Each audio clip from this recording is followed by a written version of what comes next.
Beautiful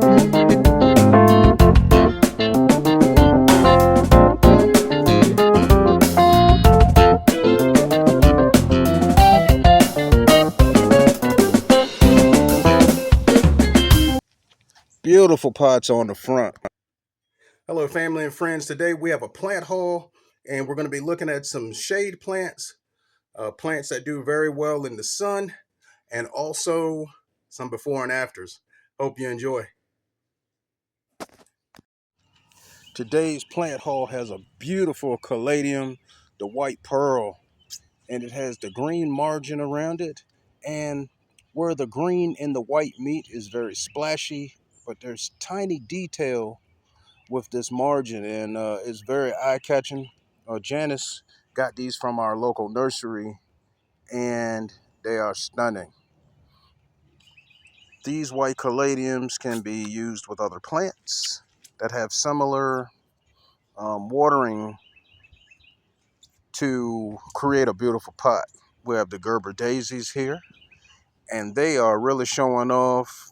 We just fertilized them and watered them, checked them for pests, and they are really doing their thing. Also, another full sun. Plant that we have here is the Creeping Jenny. They will get long and flowy, just like the ones out front. We're looking forward to using these as trailers. They can also be used as ground cover too, to fill in some of those empty spaces in your beds. We also have the Lisianthus. Beautiful purple plants here. These flowers really look like roses without thorns. They have the skinny sepal going outside the blooms around each one. They look very elegant.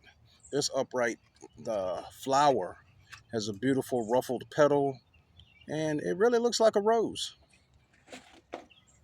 Water twice a week, more often when dry. The cold hardiness is down to 40 degrees, average 18 inches high, 8 inches wide, and the spacing is 6 to 8 inches. Fertilize them monthly and they will perform. And these do really well. When we first planted them, we soaked them, and we've been letting them dry out between watering. And we also have these caladiums here. These two textures do really well together. The flare caladium. Now this one is nice. This is a shade caladium, but a proven winner makes one that looks like this, and it is a sun caladium. Check those tags out. Make sure you have the right one, because caladiums, you run into ones that have um, love for the sun, and then you have the other ones that do really well in the shade. A lot of times I find the white caladiums. You really can't say the white caladiums. There's another caladium that's out. It's white, but if you look at it, you can almost see through it, and it's thin. And that definitely is a shade caladium. We're going to be putting these together to mix in some different textures and some colors and have a nice pot. The flare caladiums, they're going around the front, and they're going to do really well under these bush that we have. Water these twice or more when dry, 12 to 18 inches high, 12 to 18 inches wide, and you space them 12 to 18 inches apart, hardy below 40 degrees. Now that 12 to 8 inches apart, you can space them closer if you want a fuller look. Now the 12 to 18 is right when they start touching, if you space them apart that far. Now these white caladiums, the white pearl, are nice. They're sun tolerant variety, colorful foliage, and they're great in gardens, beds, baskets, and mixed containers. 3 to 6 hours of morning sun, keep them moist. The mature size is 12 to 24 inches high and a foot to 18 inches wide. Now, I haven't seen blooms on these, but everybody likes them for the foliage, and they're hardy down to 40 degrees. The Gerber daisy. Big blooms on a compact, sturdy plant, vibrant, prolific color for borders, cutting gardens. They're gorgeous in containers, porches, and patios. These love 6 or more hours of sunlight, direct sun, watering uh, light when after they're established, 4 to 8 inches high, 10 to 12 inches wide, blooms spring, summer, and fall, and they are hardy down to freezing. Look, this pot here is two different geraniums that we put in with a creeping Jenny. Now, I was going to move them, but no matter where we put these in this pot, they're going to completely fill it because you get the height and the fluff out of the same plant. Now here you can see these leaves are ruffled and there's a slight ring on these leaves. These are your zonal geraniums, and I don't want to say, oh, look at these blooms that haven't opened yet. Look at that. This is going to be loaded with blooms. And this other geranium you can see has a green margin on the leaf.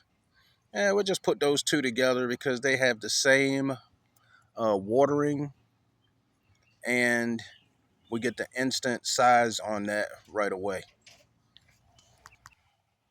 Now this pot has soil from previous plant. It has some potting soil, has some sand, some native soil, and we're going to add some shake and feed. This soil is good and drainable. It has nutrients and it is ready to go. So we're going to mix up these soils and the little sand in here too, so that the water doesn't sit on the roots that long. And we're going to start off with this pearl caladium. The roots are trying to hang on to the bottom of the pot. Now look, you can see that this is a healthy plant. We have the roots here. They're just starting to go into that circular motion, but they're not root bound. This white pearl caladium is ideal for full sun and shade. Gonna make a nice pot arrangement with some textures. But first we're just gonna take half the soil out and set the pots in place and then fill in between them. So there's our white pearl there, white pearl caladium, and the geranium is in, and now we're putting in the lisianthus. So these three different colors and textures complement each other, and they all have similar watering and sunlight condition for peak performance.